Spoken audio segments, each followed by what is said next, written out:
Guten Morgen und herzlich willkommen zu einer neuen Podcast-Folge von mir. Für die jetzt das Video eingeschaltet haben, die sehen, ich bin nicht alleine da. Und zwar habe ich neben mir den einzig wahren Can. Hoi! Hallo! Wer bist du, Can? Für die dich noch nicht kennen, weil ein paar haben auf Insta mir geschrieben, hure crazy, dass sie mich nicht von Social Media kennen, sondern vom Podcast. Das finde ich crazy, aber sehr nice. Ja, sorry, wer bist du? Wer bist du, Can? Can, wer bist du eigentlich? Offiziell bin ich der Can. Ah, was? Sogenannt auch dein Freund. Echt? Wenn man das so kann sagen. Ja. Future Husband Material. Vielleicht auch nicht. Das war jetzt ein bisschen cringe von meiner Seite aus. Ist okay, beim Podcast darf man cringe sein. Ja. Nein, nebenbei mache ich Musik. Und sonst bin ich hobbylos. Ja, 23 ist er noch, oder? Ist ja. das wichtig? Das ist verdammt wichtig, oder? Ja. Vielleicht bist du also 60, das weiss man nicht. 63 bin ich. Fußnagellänge ist 11,50 mm. Das wollte ich jetzt auch gerade fragen, ja. Und die Haare sind so gelb-grün mittellang. Nice. Für alle, die es nur hören und nicht schauen. Aber man kann jetzt inzwischen auf Spotify auch schauen. Ja, eben. Wisst ihr, ich bin wirklich 63, ich bin Podcast-Grossvater. Ich habe dazumals, was noch in den Anfängen war, Podcasts zu machen, hatte ich einen Podcast gehabt. Der hat Lausbuben geheissen. Mit dem Adi. Das ist ein OG-Podcast. Wir Ja. haben schon damals gedacht, wir sind viel zu spät. Aber wir sind noch unter den ersten Podcaster gewesen. In welchem Jahr war das? 2020, oder? Wir haben, glaube ich, das ganze Jahr 2020 Podcast gemacht. Crazy! Und, vorher nicht und nachher auch nicht mehr. Aber ich habe das Gefühl, irgendwie, wo du den Podcast so gemacht hast, haben so Maelo, Elia und Mark haben auch einen Podcast gehabt. Aber sonst habe ich das Gefühl, es war nicht so krass im Hype wie jetzt. Also ich habe das Gefühl, jetzt ist so ein richtiger Podcast-Hype, habe ich das Gefühl. Also es macht ja jeder gerade in der Schweizer Szene, habe ich das Gefühl, irgendeinen Podcast oder so. Also ich glaube, allgemein ist es einfach stetig gegen aufgegangen. So. Also nicht nur in der Schweiz, in Deutschland gibt es auch viele Podcasts, gibt immer mehr. Was ja auch cool ist, so, es ist ja wie mit neuen Social-Media-Plattformen, kann man sich irgendwie anders, neu, kreativ ausleben und zeigen von einer anderen Seite, wo man sich sonst noch nicht so viel gezeigt hat. So. Und das ist sicher cool. Und ich finde es auch hure geil, irgendwie, wenn so ein Podcast, da siehst du mal so wirklich irgendwie so ein bisschen, wie die Leute sind, oder viel mehr als jetzt einfach so schnell in 1 Minute TikTok oder so. Ich finde das hure nice. Ja, du bekommst auch ganz eine andere Seite auch mit über, oder sonst hast du so die Unterhaltungspersönlichkeit, weißt du, machst irgendwie ein Video, das auf irgendetwas rauszielt oder wo du dein Charakter so ein bisschen bist. Und in einem Podcast kannst du halt wirklich einfach mal ein normales Gespräch führen, weil da hören die Leute auch so lange zu, so auf TikTok. Ja gut, in einem Livestream oder so vielleicht. Aber sonst hört dir ja niemand so lange zu wie bei einem Podcast. Gut, in einem Livestream beantwortest du Fragen, von wo kommst du? Von Zürich, alle. Wie alt bist du? Ja, es kommt halt darauf an, wo du streamst. Wenn du halt auf so TikTok streamst, das ist halt mega eine Durchlaufplattform, also auch viele Leute einfach kommen und wieder gehen. Und wenn du aber so auf Twitch zum Beispiel live streamst und dort hast du mehr noch so eine wiederkehrende Zuschauerschaft, die immer wieder kommt. Fair. Aber ich finde es nice, du kannst auf jeden Fall beim Podcasting auch so ein bisschen tiefgründigere Themen besprechen. Tiefgründigere Themen wie Podcast kann man in einem Nein, ich Podcast habe gedacht, du machst jetzt die nice Überleitung zu unserem Thema. Ah, nein! Shit. Ja, nein, so geübt bin ich leider nicht mehr. Aber das Thema vom heutigen Podcast, Nati, erzähl uns, was ist das Thema? Ein richtig crazy Thema, nein. Wir reden heute über das Thema Eifersucht. Can, wieso? Keine Ahnung. Ich weiß auch nicht, warum. Perfekt. Nein, ich weiß nicht, irgendwie... Ich finde es eigentlich allgemein ein mega spannendes Thema. Wir haben ja als Zweite auch schon... Ja, wir sind schon ein paar Jahre, jetzt haben wir auch schon darüber so geredet, über das Thema. Es kommt ja immer wieder mal so bei jedem, glaube ich, so ein bisschen auf. Nicht nur jetzt Beziehung, auch Freundschaft, Geschwister, whatever. Und... Ja, ich habe das Gefühl, das ist einfach allgemein irgendwie ein mega interessantes Thema und ich habe schon lange gedacht, mit dir wäre das mega spannend, weil ich habe das Gefühl, du hast schon noch irgendwie auch eine sehr interessante Ansicht, was das Ganze angeht, nicht wie die meisten, was will ich jetzt mal so sagen? Ja, das weiss ich jetzt nicht, da stellst du mir jetzt in ein Licht, wo ich nachher dem nicht gerecht werde. Ich würde jetzt nicht sagen, dass meine Meinung speziell ist, aber ja, es ist ein mega spezielles. Also ich bin wirklich gar nicht mehr im Flow da. Doch, du machst es gut. Nein, ich wollte sagen, es ist ultra extremes Thema. Also von dem her kann mich fast nicht heben und will drauf losreden. Willst du meine Hand heben? Nein, Okay. eigentlich nicht, ist gut. Mann, nein. Ich stelle dir sonst mal die erste Frage, weil du ja Interviews so gerne hast. Ja, das ist top. Ich finde Interviews super. Ich finde so Themen bereden super. Weißt du was? Sorry, ich bin gerade ein bisschen ironisch. Ich weiß nicht. Du musst es ernst sein. Im Podcast ist mit tiefgründig. Hast du gehört? Du darfst nicht lachen. Okay. Nein. Ja, nein, von jetzt an ist die Fassade aufgerichtet. Das ist gut. Jetzt kommen wir in die innere... Wie heisst das? Ich habe dich schon angesteckt mit meinem Ich nicht reden.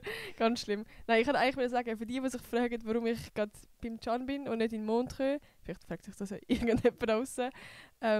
Gut, wir könnten jetzt denken, dass ich am Wochenende heimkomme. Ich komme ja am Wochenende heim, aber ich bin jetzt gerade einfach unter der Woche schnell heimgeflitzt, einfach weil ich schnell muss morgen, also ich bin wegen einer Kooperation da. Und ich dachte, könnte man das gerade einfach zusammen machen, weil ich nehme eigentlich immer am Dienstagabend meine Podcasts auf. Ich dachte, hey Can, komm, ich bin bei dir, machen wir einen coolen Podcast. Muss ich dir jetzt High-Five Ja, ich habe geben? jetzt gerade meine Hand aufgekippt und er hat mir keinen Toll. Clap gegeben. Jetzt hat er mir gleich einen Clap gegeben, danke vielmals. Gut, also, bist du ready für meine allererste Frage von meinem crazy Interview? Ich bin sowas von ready von deiner ersten Frage oder deinem ersten Thema oder wie Ist du das das willst machen. Ja. Gut, okay. Ja. So neue Smart Content. Nein, würdest du grundsätzlich sagen, du bist ein eifersüchtiger Mensch? So, jetzt mal so straight in. Ja, ich würde sagen, ich bin total eifersüchtig. Sorry, nein. Nein, jetzt Real Talk! Also Real sag nochmal. Talk. Würdest du sagen, du bist ein eifersüchtiger Mensch? Es kommt ganz drauf an. Also ich habe wie schon so ein bisschen beide extrem durchgemacht, sage ich mal so. Mhm. Ja, erzähl mehr. Ja, also einfach, ich habe in meiner ersten langen Beziehung bin ich recht eifersüchtig gewesen, aber so also aus dem Gefühl heraus auch, also jetzt mit der Reflexion von heute, würde ich sagen, schon auch, weil es wie viele Gründe hat gegeben, zum eifersüchtig zu sein. Ja. Also ich bin auch sehr jung gewesen, ich bin mit 12 in die Beziehung gekommen und bis dann 17 in dieser Beziehung gewesen. Und ja, dort hat es halt auch viele so Kleinigkeiten gegeben, wo einem eifersüchtig gemacht haben. So. Und also von dem her, das ist so die eine extreme Seite. Und die andere Seite ist eigentlich jetzt so. Und Ist die Beziehung mit mir? ja. Oder einfach, ja, seit nach dieser Beziehung habe ich das irgendwie hinter mir lassen und bin so gut wie nicht eifersüchtig. Ja. Also bin recht entspannt, was das angeht. Also da kann ich eigentlich voll agree. Also ich glaube ich kenne im Fall No Joke, ich glaube es kein Mensch, der weniger eifersüchtig ist als du. Also wenn ich so ein bisschen im Umkreis rede, finde ich crazy. Aber Wie ist es denn bei dir? wie ist es bei mir? Also ich hatte auch vor Can eine 2-jährige Beziehung gehabt. Gut, ich muss sagen, wir sind halt noch relativ jung gewesen. Ich weiss jetzt nicht, wie präsent das Thema Eifersucht schon damals war. Also ich bin 13 bis 15. Währenddessen es war auf jeden Fall eine gesunde Beziehung gewesen. Also es war eigentlich auch nicht irgendwie eifersüchtig gewesen. Und wenn Eifersucht, dann nicht irgendwie toxisch. Aber wo ich dann sehr eifersüchtig geworden bin, war ja am Schluss gewesen, wo es so ein bisschen, ja, was so ein bisschen betrügerische Szenen gegeben hat, sagen wir es mal so. Ja, aber ich glaube, das ist doch allgemein so, kann ich jetzt mal so sagen, sobald der andere Partner dir ein unsicheres Gefühl gibt oder einfach nur schon ein Misstrauensgefühl, dann bist du doch automatisch auch verunsichert und dementsprechend vielleicht auch mehr eifersüchtig. Also ich kann mir vorstellen, dass es auch so ein bisschen mit dem zusammenhängt. Hey, ich glaube, muss nicht mal. Mhm. Also wie jetzt bei mir hat das früher sind das mega stupid Sachen auch gewesen. Ich glaube einfach, weil man jung war und so ja, vielleicht eine Vorstellung hatte und die nicht so ist eingetroffen. Also es sind so ganz stupide Sachen gewesen, wie zum Beispiel sie hat zum Beispiel damals oft nicht Mini-Hoodies angelegt, sondern so von anderen. Ja. Oder so, wenn man so blödelt hat, so miteinander, hat sie nicht so mit mir blödelt, sondern so mit anderen. Und die sind sich dann so nachgesickert und so Sachen. Das ist ja nicht ein... Also wir sind zusammen in die Schule gegangen dort am Anfang noch. Und das ist ja nicht jetzt so ein Grund, wo man müsste mega eifersüchtig sein. Aber ich kann Also- es irgendwie schon verstehen. Also ich glaube, ich wäre in dem Moment schon auch mehr eifersüchtig. Aber ich glaube, das ist doch eben auch so ein bisschen das, dass sie vielleicht dir jetzt nicht so ein ultra sicher das Gefühl, also weißt du, irgendwie so, weißt ja, was soll man sagen, mehr Attention anderen gegeben hat. Aber das ist ja einfach auch nicht so das Ding. Was ist so? Ich weiss Ja, aber nicht. das ist vielleicht auch Ansichtssache, oder? Ja, klar. Also Ansichtssache auch charakterlich ist sicher anders. Wer braucht irgendwie wo mehr Attention, so, weißt du, was ich meine? So, Mhm. also wie ich hätte vielleicht die Attention von ihr gebraucht und sie hat in dem Moment vielleicht Attention von anderen Jungs oder was auch immer noch braucht. Also nicht, dass das jetzt cool Ja. wäre oder so, aber wie, ich glaube in diesem Alter ist auch noch, also wie bist du einfach noch jung, dumm, siehst vielleicht nicht, was der andere braucht, weißt selber nicht, was du brauchst und machst einfach mal. Ja, fair. Ja. Weirde Stille. Ich war nur überlegen, ja, was soll ich dazu sagen? Ja, mehr. Ja, nein, aber also das ist irgendwie schon, also eben, ich habe irgendwie so ein bisschen das Gefühl, dass es irgendwie auch so ein bisschen mit einer Unsicherheit zu tun hat. Also ja, ich glaube, es gibt so wie zwei Arten von so, warum eine Eifersucht kann entstehen. Das eine ist eben, wenn der Partner dir so ein bisschen ein unsicheres Gefühl gibt, kann ich mir vorstellen, so ein bisschen. Also weißt du, so, ich weiß nicht, also gerade zum Beispiel bei Betrügen, wenn du doch irgendwie so ein bisschen spürst, hey, irgendetwas ist falsch, weißt du, irgendetwas verheimlicht mir, dann wirst du automatisch misstrauischer oder vielleicht auch eifersüchtiger. Und das Zweite, wo ich so ein bisschen das Gefühl habe, warum man eifersüchtig wird, ist, weil man selber irgendwie ein unsicherer Mensch ist. Also weil man selber irgendwie, ich weiß auch nicht, vielleicht in der Vergangenheit zu wenig Aufmerksamkeit bekommen hat oder irgendwie Bindungsängste hat oder irgendwie Angst hat, dass man die Person verliert oder ja, irgendwie nicht zu wenig Liebe bekommen hat, ich weiß es nicht, aber irgendwie, dass es eine Unsicherheit ist. Ja, also ich weiß nicht, woher Eifersucht kommt oder wo das es irgendwie herkommt oder gerechtfertigt ist oder nicht. So. Ich habe das Gefühl, man sagt ja so, ein gewisses Maß Eifersucht ist ja auch okay. Also wie so so ein bisschen eifersüchtig sein ist ja auch noch herzig oder zeigt so ein bisschen, dass der andere einem etwas wert ist oder man am anderen etwas wert ist. So, das ist noch herzig. Aber wie so, woher so das krankhaft toxische eifersüchtig sein? Also das Weirde ist ja, man kann ja gar nichts dafür. Also vielleicht kann man schon etwas dafür, aber wie, man macht es ja nicht extra, das wollte ich sagen, sondern man fühlt sich einfach komplett beschissen. Also wie, mir ist einfach unwohl und kann es gar nicht steuern. Also so war es einmal bei mir gewesen. Ich bin so die gehockt und habe so mehr an das Leben von der anderen Person gedacht, als irgendwie so im Jetzt bei mir irgendwie zu sein. So übel abgefuckt. Warum hast du jetzt irgendwie das Gefühl, dass sich das geändert hat oder wie hat sich das bei dir so geändert? Hast du so einen Break, also so das Single-Zeit zuerst mal gebraucht, um irgendwie können reflektieren oder wie hast du das können ändern? Also ich habe das Gefühl, ich bin auf jeden Fall lang sehr energetisch gsi, so als Kind. Also wie nicht so mega am Denken, sondern einfach überall am Poweren und am einfach Energie raus. So mega als, ja, ich bin nie ADHS diagnostiziert worden, so, aber ich habe einfach immer viel Energie oder viel zu verarbeiten gehabt und darum mega so aktiv gsi.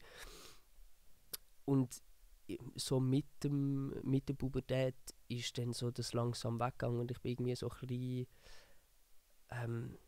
ja, einfach älter geworden. Und ich weiß nicht, ob es etwas mit dem zu tun hat, aber wie kann ich mir vorstellen, und heute ist es wie, ob ich jetzt die Beziehungsbreak habe gebraucht oder nicht, finde ich schwierig zu bewerten. Aber wie heute ist es so, ja, also hat auch schon einen Moment gegeben, wo ich irgendwie ab und an mal so ein bisschen das die Anflüge hatte, aber wirklich auch selten.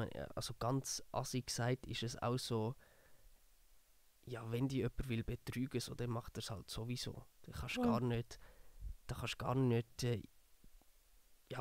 verhindern, wenn du irgendwie jemanden einschränkst oder was auch immer so, dann macht er sowieso hinter deinem Rücken, vor deinem Rücken, ob du den kontrollierst oder nicht. Und wenn das eine Person macht, dann kann sie einfach gehen. Ich glaube, also, ja, ist jetzt ein riesen Monolog, aber ich glaube, es hat auch ein bisschen mit Selbstwertgefühl, sagt man Selbstwertgefühl? zu tun. Und dass ich wie einfach weiss, wer ich bin und wie viel Wert ich mir gebe. Dass wie so, ja, wenn mein Gegenüber das nicht appreciated oder nicht genug hat mit dem, so ja, dann... Pech. Ja, dann Pech. Also dann muss ich ja die Energie auch nicht investieren. So. Ich finde das so lustig. Irgendwie, du bist so die Person gewesen, wo mir so den Ansatz so gezeigt hat. Oder wie mal so, wir haben ja darüber geredet, ganz am Anfang unserer Beziehung. Und da hast du mir das eben so ein bisschen, so die Sicht gezeigt. Und irgendwie, ich habe das seitdem, habe ich das irgendwie auch so ein bisschen, so wie, oha, ja, eigentlich true, irgendwie so, keine Ahnung, gerade so wie Eifersucht ist doch irgendwie so eben, dass es immer heisst, ja, eben so, das ist ein Liebesbeweis und wenn es nicht so ist, dann liebt er dich nicht, aber gerade irgendwie so dein Ansatz mit, wenn man eifersüchtig ist, jetzt habe ich gerade den Faden verloren, aber Mit dem Selbstwertgefühl vielleicht. nein, einfach das vorher, wenn man ein eifersüchtiger Mensch ist und, also nein, wenn du eifersüchtig bist Ja. und zum Beispiel mir, ich sag mal, Regeln machst oder so. Mhm. Hä, wieso habe ich gerade den Punkt verloren? Was hast du vorhin gesagt? Einfach das, also wenn ich dich einschränke, Ja. wenn dich jemand will betrügen, dann macht er sowieso Genau, egal, ob das du wollte ich einschränkst oder Perfekt, danke. irgendwelche Regeln machst oder so. Voll, also das ist wirklich der Punkt irgendwie, es ist doch irgendwie einfach so, es muss doch gerade in einer Beziehung so ein bisschen, oder vielleicht allgemein, so ein bisschen Grundvertrauen da sein und ich glaube, wenn du eine Person mega an dich bindest, weil du mega eifersüchtig bist und mega Angst hast, dass sie irgendwelche Moves macht bei anderen Personen, wenn sie es will, machen die Person, dann macht sie es sowieso. Ob du die jetzt an die kurze Leine haltest oder eben auch nicht, so grundsätzlich ist dieser Person ihre Entscheidung. Und man hört doch auch immer so ein bisschen das Ding von, ja, dir vertraue ich, aber zum Beispiel den Typen im Club vertraue ich nicht. So. Mhm. Ich habe das auch schon mal gesagt. Eben, aber ich verstehe nicht, aber so, wenn du jetzt mir würdest sagen, so, yo, ich will, dass du in den Club gehst, weil denen vertraue ich nicht, aber dir schon, dann bin ich so, ja, wenn ich keine Moves mache, dann weiss ich einfach, also keine Ahnung, weiss ja Vergewaltigung oder Dinge, also weißt du, dann, weißt du, was ich meine? So, dann ist es ja nicht Fremdgehen, sondern dann wird dir, ja, also, weißt du nicht? Ja, nein, also es braucht immer zwei, außer das ist halt ein Übergriff. Voll. So. Genau, und das heisst eigentlich, wenn es ein Übergriff wäre, dann wäre es ja nicht das Betrügen, so, also weißt du, was ich meine? Und darum heisst es ja in dem Sinne, dass du mir ja vielleicht auch gleich so einen Punkt nicht würdest vertrauen. Also ich muss ehrlich sein, ich finde es gerade relativ komplex, der Gedanke, wo wir jetzt gerade hier sind.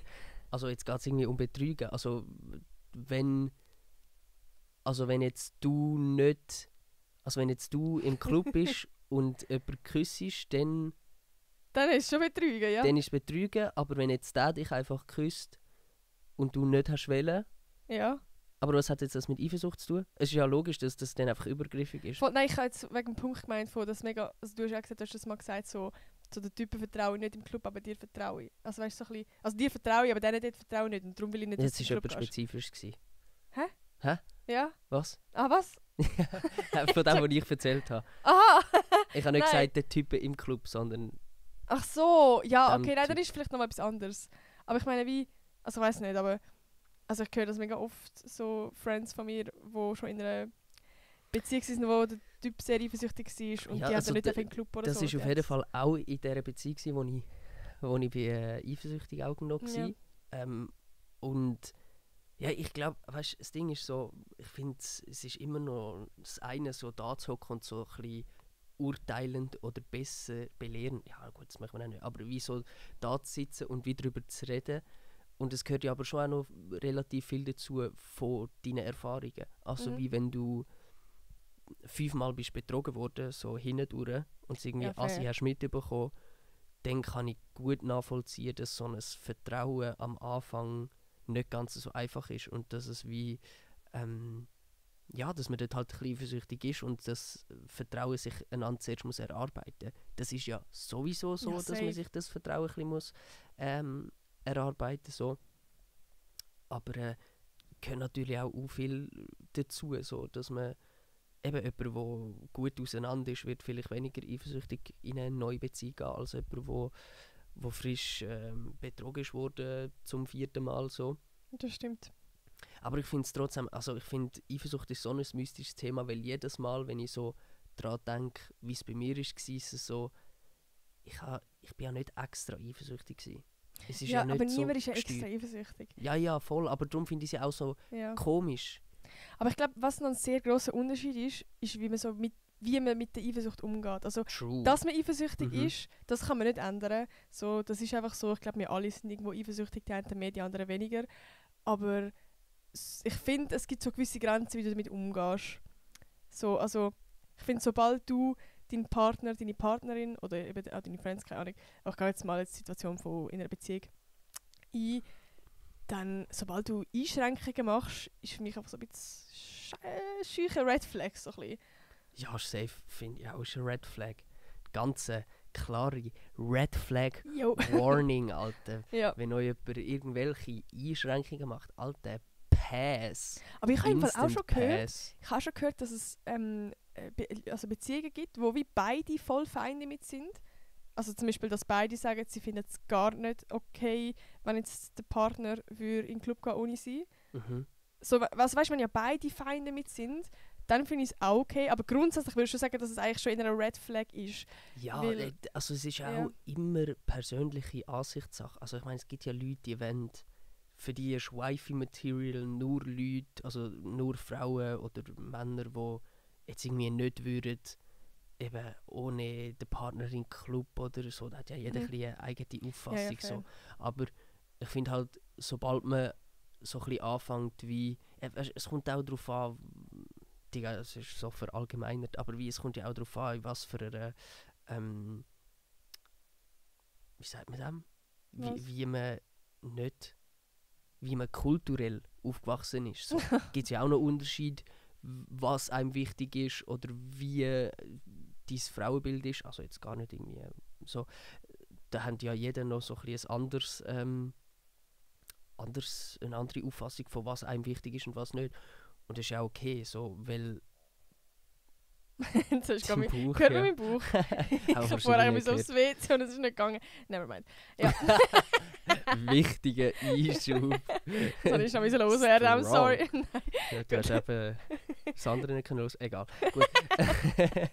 Nein, ich habe eigentlich, ich habe jetzt auch ein bisschen den Faden verloren, aber ich habe nur so darauf auswählen, so schlussendlich gibt es wahrscheinlich für viele Ansichten und Einstellungen, wie man sich vorstellt mit einem Partner, auch die richtige Partnerin dazu. So. Fair. Also wie will man so jemanden, der sich schön kleidet oder wo kein Bier trinkt oder jemand, der will Hausfrau sein. Ich meine, für Ja. alles findest du vielleicht die richtige Frau, die das auch cool findet. So, Fair. so und das, Ich glaube, das ist sicher, ja. muss man ein bisschen finden. Sorry, ja. Nein, also ich will nur schnell so unterstreichen. Also ich glaube, es ist schon, solange so beide Leute, also beide Leute in der Beziehung, beide Teile in der Beziehung, wie sagen wir, beide Leute in der Beziehung, scheißegal, so ein bisschen die gleiche Ansicht haben, ist ja grundsätzlich, also liegt ja nichts. Du können auch mehr als zwei sein in einer Beziehung. Ja, genau. Ja. Mann, Auch solange ich kann niemand solange an der Karre alle fahren. mit Alle Beteiligten. Solange alle Beteiligten einverstanden sind mit Genau. all dem, was man macht, dann ist Voll. es safe cool. Aber ich glaube im Fall, meiner Meinung nach, ist gleich eben eine Red Flag, sobald man sich einschränkt. Auch wenn, also ist jetzt natürlich auch meine Ansicht, aber also ich habe gleich das Gefühl, eine Beziehung ist doch grundsätzlich eigentlich nicht dafür da, dass man irgendwie eingeschränkt ist, sondern dass man das Glück ja irgendwie teilt. Also weißt du, dass es wie eine Bereicherung ist fürs Leben. Also wie so ein extra Plus und nicht irgendwie. Also ich kenne zum Beispiel, das ist jetzt auch ein spannendes Thema. Ich habe das Gefühl, mittlerweile haben so viele Jugendliche, also so viele Leute in meinem Umkreis, haben mega Schiss, um in eine Beziehung reingehen. So Friends Plus, kein Problem. Etwas anfangen mit jemandem, kein Problem. Aber sobald es mal heisst, wir gehen jetzt in eine Beziehung, das ist ein riesen Schritt. Früher war es das erste Mal ein riesen Schritt, jetzt ist es so in eine Beziehung ein riesen Schritt. Und ich habe das Gefühl, das hat ein bisschen mit etwas zu tun, einfach weil. Ja, weil man dann etwas zu tun. mit dem. Ah, Sorry, ich habe gerade. schon gut. Weil man irgendwie das Gefühl hat, das ist mehr eine Einschränkung. Oder irgendwie. Also kann ich mir vorstellen, ich weiß es nicht. Hey, ich habe das Gefühl, es ist einfach grundsätzlich auch, also entwickelt sich Sachen verändern sich. Und jetzt, ich könnte mir vorstellen, dass das so ein bisschen auch Social Media geschuldet ist, weil man wie so das bestmögliche Puzzlestückchen will finden. I Fair. mean, früher, wenn du bist in einem Dorf groß geworden mit 200 Leuten und du bist nicht mal in eine Großstadt oder so gekommen, weil du bist in deinem Dorfleben gewesen, so, kennst nichts anderes, hast die Leute von dort, findest einen von denen nice, heiratest den und bist das Leben lang mit dem zusammen. So. Oder früher bist du sogar verheiratet worden von den Eltern. Du hast dich einfach gut, zufrieden okay, gegeben. ja. Aber ich meine, ich habe das Gefühl, so wie früher, wo du auch noch gar nicht so die Möglichkeit hast, irgendwie viele Menschen kennenzulernen oder überhaupt zu sehen, hast du dich halt viel schneller mit etwas zufrieden gegeben. Und heute, wo du halt auf Instagram, also weißt du, du weißt ja, auf Instagram hast du ja von der ganzen Schweiz irgendwie Leute, wenn du so über deine For You-Pages gehst oder irgendwo Instagram. Ja, natürlich, aber ich meine jetzt schon nur mal vergrößert so. Du siehst alle perfekt sich darstellenden, gefacetunten Girls oder die perfekt durchtrainierten Jungs. Oder auch einfach, also wir müssen ja nicht mal aus der Region sein, aber man bekommt so ein Ideal von Leuten, oder grundsätzlich so, dass man wahrscheinlich so wie ein kleines Gefühl hat, dass um einen herum lange nicht, oder man stellt sich eigentlich etwas anderes vor, etwas Perfekteres. So. Also nur schon Beziehungen werden ja auf Social Media so perfekt dargestellt. Also das ist ja auch noch so ein Punkt. Also weißt du, dass man irgendwie, keine Ahnung, Beziehungen, alles ist so romantisch und perfekt und glücklich und nie Streit und whatever so. Also da habe ich schon das Gefühl, ist auch so ein bisschen ein Punkt. Ja, also auf das, was ich raus will, ist einfach so, ich glaube, es wird auch schwieriger, sich einfach auf jemanden einzulassen, weil es den ganzen Vergleich gibt, weil man vielleicht auch, ja, weil vielleicht die Welt auch ein bisschen, ja, oder, weil man mit Jünger muss schon, gut, weil man mit Jünger schon muss erwachsen werden, aber einfach, ja, weil viele Sachen wie jetzt früher stattfinden, durch das, dass man sich schon viel früher kann mit anderen Leuten auseinandersetzen, vergleichen. Pornografie ist schon viel früher ein Thema. So. Ich habe das Gefühl, das ist schon noch schwierig, so heutzutage irgendwie wie finden, so, hey, ja, wenn es da auf einer persönlichen Ebene voll passt, dann ist mega cool und dann langt das auch. Ja, voll. Aber mich würde wundern, jetzt gerade wieder zurück zum Thema Eifersucht, so, wo würdest du sagen, sind so bei dir die Grenzen, ab wann ist es okay, noch eifersüchtig zu sein, ab wann nicht mehr? Ab wann ist so Red Flag? Also wie, ab wo ist es nicht mehr okay, eifersüchtig zu sein? Jetzt, wenn ich eifersüchtig bin oder wenn jemand anders? Wenn jemand anders eifersüchtig ist. Also wenn ich jetzt eifersüchtig wäre. Also ich finde es noch schwierig. Also grundsätzlich finde ich, ist ja eine Beziehung auch auf viel Vertrauen. Und sollte eine Beziehung so auf Vertrauen basieren, dass man einander wie kann vertrauen, dass man dass beide wissen, Entschuldigung, ja, auf was sie sich einlassen und was eine Beziehung ist und dass wie eine Beziehung nicht ist du und ich, sondern eine Beziehung ist wie das. Also an einer Beziehung muss man einfach auch arbeiten. So, das ist nicht einfach, ich bin so, wie ich bin, du bist so, wie ich bin, wir gehen jetzt zusammen durchs Leben, sondern Beziehung ist dann nochmal wie etwas Drittes. Das ist, wie sind wir gemeinsam. Und ich glaube, das ist wichtig, dass man wie dort weiss, hey, wir sind dort zusammen drin und dort müssen wir wie zusammen auch daran arbeiten. Voll. Und wie, dort ist wie so das erste Ding Vertrauen und wie ich finde, Eifersucht ist ja auf beide Seiten voll doof. Also wie wenn jetzt ich mega eifersüchtig bin, oder ist es für mich doof, weil für mich fühlt sich scheiße an. Und je nachdem, kommt ein bisschen darauf an, wie einfühlsam man ist, aber ist sie auch für die andere Person scheiße. Also wenn jetzt ich irgendwie wüsste, du bist eifersüchtig und ich bin da mal irgendwo unterwegs mit irgendwelchen Leuten so am Chillen und ich weiss einfach, alles, was du siehst, wo irgendwie ein Girl schon nur neben mir steht, bekommst du Krise, wäre das für mich auch mega schwierig, weil ich will dich ja nicht eifersüchtig machen.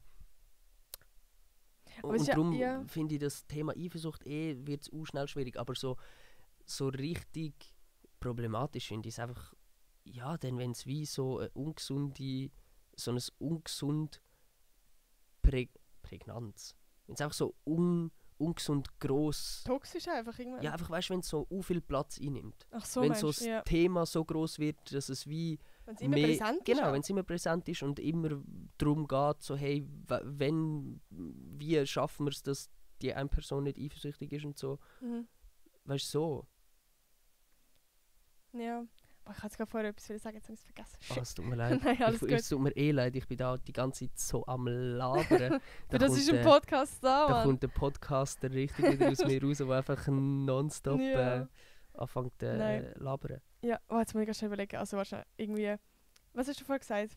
Es ist mir gerade vorhin... Ich bin einfach so an dem Punkt von gegenseitigem Vertrauen. Das ist ja für beide blöd, wenn jemand eifersüchtig ist. Du hast so gefragt, ab welchem Punkt ist denn für dich Ja. zu viel Eifersucht so mäßig? Also jetzt weiss ich es wieder. Ich stelle die Frage jetzt einfach an dich. Aha, nein, du Nein, willst jetzt etwas Ich sagen. kann jetzt noch etwas sagen. Also schau, ich glaube, ich habe es ja vorher schon gesagt, am wichtigsten ist eigentlich, wie man so darauf reagiert. Und ich glaube, es ist sowieso eine schwierige Situation, wenn der eine Partner irgendwie sehr eifersüchtig ist. So. Aber ich glaube, in erster Hand ist es mal wichtig, finde ich, dass man, wenn man in dieser Position ist, wo man eifersüchtig ist, dass man keine Regeln aufstellt. Also ich glaube, das macht es doch allen Beteiligten irgendwie schwieriger. So, finde ich. Weißt du, was ich meine? Ja. Also jetzt als Beispiel von, ich will nicht mehr, dass du, weiß auch nicht, dass du nicht mehr dorthin gehst. Also ja, ich finde, es kommt auch ein bisschen davon. Das Wichtigste ist auf jeden Fall, dass man sich getraut, mitzuteilen. Und Genau. dem anderen sagen, hey, ich bin gerade eifersüchtig, die Situation, oder im Nachhinein, die Situation hat mich eifersüchtig gemacht. Voll. Und finden wir zusammen einen Weg, wie wir das vielleicht in Zukunft können verhindern können. Von beiden Seiten aus. Voll. Und nicht im Sinn von, hey, du darfst die Sachen nicht machen in Zukunft, sondern hey, wie schaffen wir es, dass wir beides aneinander vorbei, oder als beides so aufeinander zu können kommen, dass es wie für beide stimmig ist und geht. Das war so mein Punkt, dass man eben nicht einfach Regeln aufstellt und Erwartungen mega hat jetzt an die andere Person, sondern dass man auf sie zukommt, zusammen redet, Kommunikation, Freunde, und zusammen eine Lösung findet. Also eigentlich das wie angesehen als etwas, wo man zusammen als Team so meistert. Also so wie beide gegen die Eifersucht kämpfen und nicht irgendwie gegeneinander anfangen, so wie so. Voll. Weil wenn dein Partner, deine Partnerin nicht komplett Arschloch ist, dann will ja auch die Person nicht, dass du mega eifersüchtig bist in gewissen Situationen, und dann sucht man ja zusammen irgendwie einen Weg, wie kann man irgendwie schauen, dass es in einem gesunden Verhältnis ist, dass man seine Freiheiten kann haben, dass es irgendwie trotzdem cool ist, dass die andere Person nicht vor Eifersucht jeden Abend am Sterben ist. So. Ja, und allenfalls, das ist jetzt vielleicht auch ein bisschen eine böse Annahme, aber wenn man nicht auf einen gemeinsamen Nenner kommt beim Thema Eifersucht, dann ist es vielleicht auch einfach nicht die richtige Partnerin. Also ich würde sagen, natürlich muss man es versuchen. Muss nicht abhaken, genau, ja. Und kommunizieren sowieso. Das ist jetzt ein bisschen ein Hot Take, Ja. das ist ein bisschen eine gewagte Aussage. Aber ich habe das Gefühl, viele Beziehungen, das ist jetzt nicht mehr so das Thema Eifersucht, aber viele Beziehungen gehen frühzeitig kaputt. Oh, jetzt finde ich den meinen eigenen Punkt nicht. Gehen frühzeitig kaputt, weil man nicht miteinander richtig kommuniziert. Ja, gut. Nein, wie man schnell aufgibt. Genau, das wollte ich sagen. Ich habe Ich habe meinen Punkt zu sagen, weil man schnell aufgibt. Ja. Weil man schnell irgendwie das Gefühl hat, ja, nein, funktioniert nicht. Das ist eben genau das, was ich vorher ansprechen wollte, als wir mit dem Thema Social Media waren. Ich habe vor allem das Danke Gefühl... für deine Rettung. Bitte. Danke. Alter, so geil, dass du diesen Punkt noch gefunden hast. Alter, bei mir im Kopf war so, ich muss das jetzt finden. Fuck! Sorry, ich habe dich unterbrochen. Nein, gerade bei Social Media, ich habe das Gefühl, dass gerade auf Social Media alle Pärchen immer so ein bisschen, ja, immer die schönen Momente zeigen, so, hey, oh mein Gott, hat mir zum Dienstag Rosen geschenkt und oh mein Gott, wir haben gerade die coolsten Ferien zusammen, das ist alles lustig. Und ich kann mir vorstellen, dass auch mega viele da draussen denken, wir haben die perfekte Beziehung. Aber wir streiten auch. Wir sind auch verdammt mad aufeinander. Wenn? Ja, scheiße. Heute haben wir noch schon gestritten wegen dem Podcast. Okay, nein, nicht streiten wir, aber ja, wir haben auch diskutiert. Aber never mind, um das ganz gar nicht. Ich kann mehr sagen, ich habe jetzt gerade das Gefühl, aus dem Grund und auch Film haben mega viel das Gefühl von «Scheisse, meine Beziehung ist nicht so wie die, wir streiten mega oft, wir haben überhaupt keine Gemeinsamkeiten, ich weiß auch nicht, wir haben unterschiedliche Ansichten, so, das passt nicht, dass man cancelt die Beziehung.» Aber so ist es nicht, Freunde. Ich glaube, jede Beziehung hat ihre Macken. Jede Beziehung, jeder Beziehung streitet man. Und ich habe das Gefühl, einfach weil man das nicht sieht, heisst nicht, dass es so ist.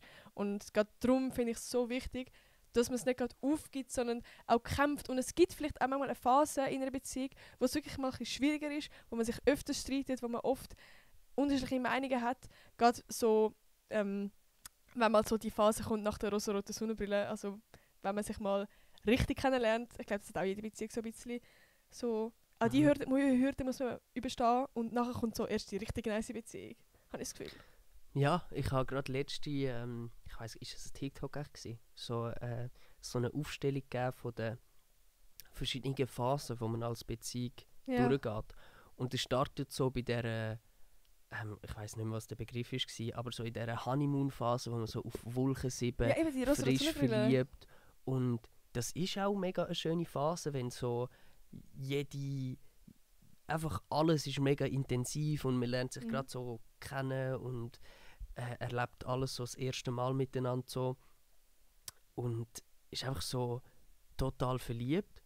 Und nachher kommt so die Phase, wo die total Verliebtheit so ein bisschen weggeht und man wie so merkt, okay, ich bin nicht nur verliebt, sondern da ist wirklich ein anderer Mensch gegenüber mit eigener Prägung, Vorstellung von einer Beziehung, so mit einem ganz eigenen Charakter. Und natürlich für den anderen ist das genau das Gleiche so. Und dann fängt man sich wie so ein bisschen an, fängt man an, so die Diskutierphase, einfach, wo man sich wie muss, wo man wie sich so ein bisschen findet, so, wer ist das wirklich, wo ich mit dem so viel Zeit verbringe, so, weil man kennt sich ja nicht wie mit vielen Kollegen so seit immer und irgendwie so, sondern und da ist es ja wichtiger, dass man, also da macht man sich ja auch viel mehr Gedanken als jetzt auch bei Kollegen, das ist eigentlich auch eine wichtige Phase, oder? Weil mega. Dann stimmst du dich so ein bisschen ab, wer bist du, wer bin ich, so, um was geht es uns da wirklich, oder wer bist du wirklich so? Ja, und allgemein, wenn man sich streitet, muss ja nicht immer heißen, dass es schlecht ist für Beziehung. Manchmal kann es auch einem näher zusammenbringen oder einem weiterbringen. Man lernt sich so mit kennen. Klar, es ist vielleicht manchmal auf eine explosive Art, aber gleich, also bringt es einem irgendwie mehr zusammen so. Die erste Phase, so wie ich gehört habe, ist so ein halbes Jahr, so die Verliebtphase. Ja. Und nachher kommt so, nach so einem halben Jahr, nach einem Jahr kommt so die schwierige Phase. Ja. Und dann, ich bin mir gar nicht sicher, ob nachher noch so die richtige Streitphase kommt, wo man so richtig Zoff hat. Wo man bei jedem Mal das Gefühl hat, oh mein Gott, nein, wir gehen jetzt nur auseinander. Und das ist so die Phase nach so 2 bis 3 Jahren, wo es wirklich so darum geht, jetzt wird unsere Beziehung getestet und gehen wir jetzt den Weg als Beziehung weiter oder ist die Beziehung nicht das Richtige für uns? So, dann, wo man so wirklich merkt, so, entweder müssen wir uns jetzt für die Beziehung committen und geben beide alles dafür oder wir lassen es sein. Und wenn man dann durch diesen Part durch ist und gesagt hat, wir committed, dann kommst du so nach 4, also ich rede wirklich gerade nach dem Parameter, den ich gesehen habe. Und dann kommst du nachher so in die Full-Love-Phase, wo es einfach totales gegenseitiges Vertrauen ist, wo beide wissen so, ich habe mich auf die Beziehung eingeladen und voll. Du kennst vor allem 100% die andere Person, auch wie sie tickt, und da kannst du das so ist so nach 4 Jahren. Geil, haben wir geschafft. Oder 5. Oder 6. Dann doch nicht. Nein, aber ja, also wie... viele Beziehungen geben früh auf. Und es ist ja auch richtig, dass man sich allenfalls nicht... Entschuldigung, Digga, bei mir kommt da alles aus dem... Aber wir haben vorher so Pizza gegessen und ich glaube, darum ist ich habe so ein voll... mein Bauch hat so viel Luft drin und bei dir irgendwie auch. Und sie merken dann die ganze Zeit machen so komische Geräusche. Schlechte ja, scheißegal, Digga, hey, was will ich sagen? Wie sagt man dem? Schlechte Vorbereitung? Nein. Ja, ist jetzt nicht die beste Idee, Pizza vor einem Podcast zu essen mit viel Käse drauf. Was ich wollte sagen ist vielleicht gut, sich in jungen Jahren nicht...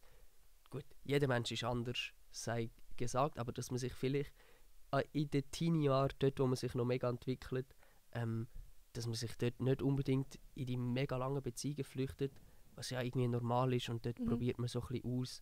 Kommt eben darauf an, was für ein Typ man ist, ob man so für lange Beziehungen irgendwie gemacht ist oder nicht. Und dort lernst so ein bisschen das und nachher, kämpfen ein bisschen. Sind ein bisschen, geben nicht so schnell auf. Und kämpfen als Team. Ja.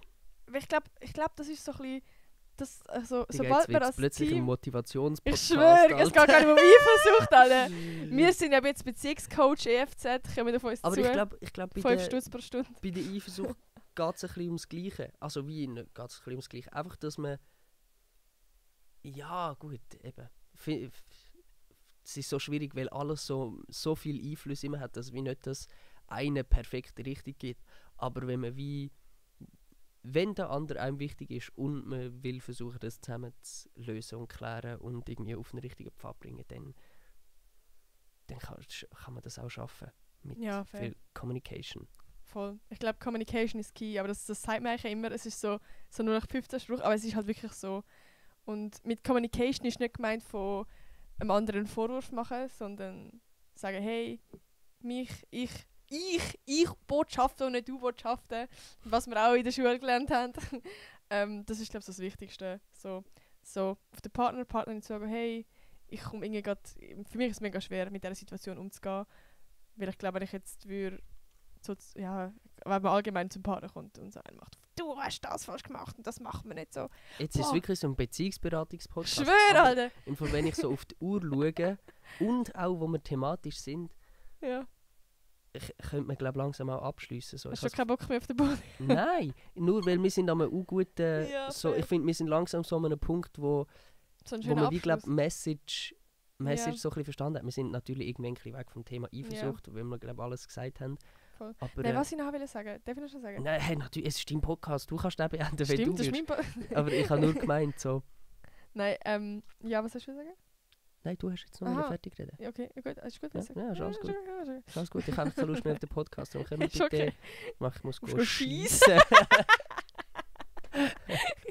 Ja, muss ich eigentlich nicht, aber du... Perfekt. Nein, ist okay. Ich kann deine Körpersprache lesen. Ja, perfekt. Nein, was ich auch will sagen. Ich kann auch schon... Ich kann jetzt keinen Namen sagen, aber von Leuten, die ich kenne, haben auch schon gesagt, dass sie Eifersucht... Also, dass sie... Nein, also... Eine Kollegin hat 2 toxische Beziehungen gehabt und beide ihre damalige Freunde haben eben gesagt, sie seien eifersüchtig. Also zum Beispiel haben sie gesagt, eben, du darfst nicht in den Club und du darfst dich nicht so anziehen, auf Social Media nicht so Bilder posten, denen und im Folgen und so. Sie hat dann die konfrontiert und die haben dann einfach gesagt, hey, ja, in meinem Freundeskreis ist das normal, alle sind so, das ist normal, dass man das in der Beziehung so, und das finde ich so crazy. Ja, das sind sicher auch Generationsunterschied und alles, aber wie jetzt für alle die das hören, also wie gesagt, ich bin kein Beziehungsberater oder ich habe auch alles nicht durchgespielt, so. Aber wie vielleicht könnt ihr ja etwas aus dem, was wir da geredet haben, mitnehmen. Vielleicht hilft euch das ja in den Beziehungen so. Und schlussendlich muss man immer ein bisschen für sich schauen oder für seine Beziehung, wie das was funktioniert. So. Voll. Ja. Und eben einfach selber eine Meinung bilden, nicht einfach sagen, weil es Friends machen, dann sagen, das ist jetzt normal, sondern einfach selber eine Meinung bilden und ja, das sowieso. Also ja, logisch sowieso, aber gleich nicht einfach, ja. Ich glaube, ihr wisst, was ich meine. Ja. Ja, es ist ein wunderschönes Abschlusswort auf jeden Fall. Ja. Hast du etwas zu sagen am Schluss noch? Nein, einfach redet miteinander. Kommunizieren. Sind ein Team. Kämpfen miteinander. Und dann werdet ihr die geilste Zeit von eurem Leben haben. Ja, nein, also weißt du, wie ich meine? Das ist ja stupide, sorry, jetzt darf ich nochmal... Kann ich einen Schluss machen? Das ist ja stupide, dass man immer ein bisschen dann auch schlussendlich das will, was man nicht hat. In einer Beziehung. Oder grundsätzlich im Leben. Ja, sicher. Und ich habe das Gefühl, auch für junge Leute, so wenn man... Also, ich habe das auch schon mit Kollegen besprochen, so, wo je nachdem auch schon jetzt ein bisschen länger in einer Beziehung sind. Ja, dass es auch einfach die Phasen gibt, wo man so denkt, so, fuck, vielleicht ist so eine lange Beziehung auch nicht das Richtige. So. Mhm. Aber wenn du dann nicht in einer Beziehung bist, dann denkst du wieder, fuck, eigentlich wäre eine Beziehung voll geil. Und ich sehe mich so nach der Nähe. Und dann denkst du wieder, ja, so wäre geil, eigentlich hätte ich jetzt gerne einen Lamborghini. Wenn ich einen Lamborghini habe, will ich eigentlich einen Ferrari. Was ist genau und wenn ich einen Hund habe, will ich eigentlich eine Katze. Ja, einfach, dass man nie wirklich zufrieden ist mit dem, was man hat. Aha, und dass das nicht unbedingt heisst, dass es falsch ist, das, was man gerade hat. Ach so, oder dass es nicht passt. Genau. sondern dass es je nachdem auch einfach das Leben einem auch immer ein bisschen dorthin zäukelt an das, was man gerade nicht hat im Leben. Ja, fair. Das stimmt. Ja, Und ist dass man, also... nein, dass man zum Beispiel jetzt gerade, wenn man Schluss macht, vielleicht, dass man nachher merkt, so fuck, Alter. Also weißt du, wenn man die Sachen erst schätzt, wenn man es nicht mehr hat. Das sowieso auch. Ja, nein, Leute, ich würde sagen, Wunderschöner Schluss. ihr checkt sicher, was wir da alles gelabert haben. Hoffentlich. Ja. Schreibt in die Kommentare, was eure Meinungen zum Thema sind, vielleicht eure Erfahrungen. Das wäre übel interessant. Ja, Schreibt eure Erfahrungen mit fetzt alles rein, was ihr wollt mit loswerden. Eifersucht und wie ihr findet, ist es richtiges Maß an Eifersucht oder Voll, wie wenn ihr sind. findet, hey, das sind unsere Rules, also meine Rules, so muss meine Frau funktionieren oder mein Mann, Aber mit das uns darf agreed. ihr das nicht. Es würde mich wirklich, Ja. schreibt mal alles zu diesen Fetzen Themen in die Kommentare oder wo auch immer, schreibt mir auf Instagram Nein, man kann in die @prinznorin. Kommentare... Schon mal Werbung gemacht. Hört meine Musik, dankeschön. Ist gut, Alter. Auch, ja, folgt auch der Nati. Hey, bewertet den scheiß Podcast. Danke. Macht 5 Sterne, schreibt da in Schleimer. die Kommentare. Hört ihn an, tönt auf Apple Podcast. Share. etwas dazu Abonnieren kann man mich schreiben. auch noch. Aber folgen, macht das wirklich alles, das wäre easy geil. Haben wir alles gesagt? Ja, Gut, super. ich glaube schon. Gut. Sind lieb zueinander und haben euch Spread gern love. Das kann man und so sagen. kämpft füreinander. Bisou. Also, weißt du, was Bisou heisst? Ja. Küsschen. Wow. Gut. Ein altes Zirkusstück von meinem Vater hat so geheißen. Ach so, okay. Gut, Über den Zirkus und meine ganze Kindheit reden wir im nächsten Podcast. Wenn es ich muss wieder es- heisst, die 9. Pause ist da. Ich muss jetzt schiessen, wir können den Podcast langsam. Perfekt. Und die zweite Folge wird auch gar nie kommen. Also, wir sehen uns und nein, wir hören uns nächste Woche wieder. Also ohne Can vielleicht wahrscheinlich. Ja. Ist cool gewesen, bist du da gewesen übrigens? Ist gut gewesen. Ja, ist cool gewesen. Ja. Hoffentlich. Ja, Ich also. hoffe auch, ich habe nicht den Nati den ganzen Platz weggenommen zum nein, Labern. So nein, bin ich nämlich manchmal, wenn ich mal losrede. Ja, das hast du gut gemacht. Du Schon. bist ja so selten da, da musst du ein bisschen mehr erzählen. Ich bin oft. Weißt du, jede Woche habe ich etwas zu reden. Ist okay. Du. Also, bis nächste Woche. Mann, Can! Was? Ich kann jetzt so ein gemeinsames Tschüss machen. Ach weißt du, so. Also, bist du ready? Nein. Ja, Schnauze. Also, wir hören uns nächste Woche. Tschüss! Ja, das ist mega scheiße. Wir machen noch 3, 2, 1. Tschüss!